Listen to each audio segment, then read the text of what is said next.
सत्ता आणि स्वार्थ आता हेच एकमेव सत्य आहे. पूर्ण महाराष्ट्र हळहळत होता. अगदी माझ्यासारखी व्यक्ती जी अजित पवारांविरुद्ध अगदी टोकाचं लढली, 15 वर्ष मी लढा दिला, तरी ज्या पद्धतीने त्यांचा अपघात झाला, अतिशय अस्वस्थ वाटत होतं. कुठेतरी काहीतरी चुकल्यासारखं वाटत होतं. असं व्हायला नको होतं असं वाटत होतं. पूर्ण महाराष्ट्रातली जनता हळहळत होती. आणि अशातच अगदी 3च दिवसात म्हणजे काल अस्थि विसर्जन झालं आणि रात्रीच्या रात्री तिकडनं सगळी मंडळी ही मुंबईकडे रवाना झाली. का तर आज उपमुख्यमंत्री पदाची शपथ घ्यायची म्हणून. तर कुठेतरी मला हे खटकलं आणि म्हणूनच मी ठरवलं की माझ्या भावना व्यक्त कराव्या. आत्ताच्या घटकेला मला असं वाटतं की सत्तेच्या पुढे काहीच नाही. ना भावना आहेत, ना आपलेपणा आहे, म्हणजे कुटुंबाला पण नाहीये आणि त्यांच्याबरोबर काम करणाऱ्या लोकांना पण नाहीये.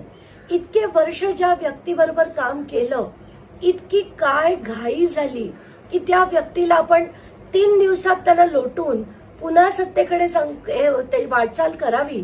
सगळं बघून खूप मन अस्वस्थ झालं.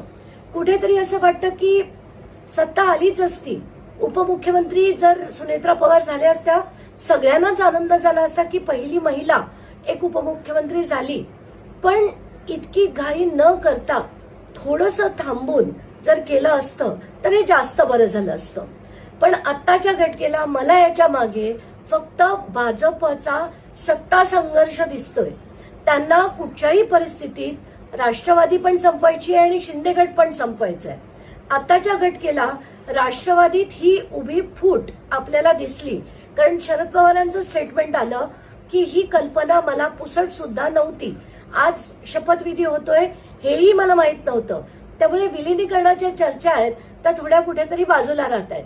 आत्ताच्या घटकेला भाजपनी केलेलं एक मोठं षडयंत्र आहे की सगळ्यांना फोडा.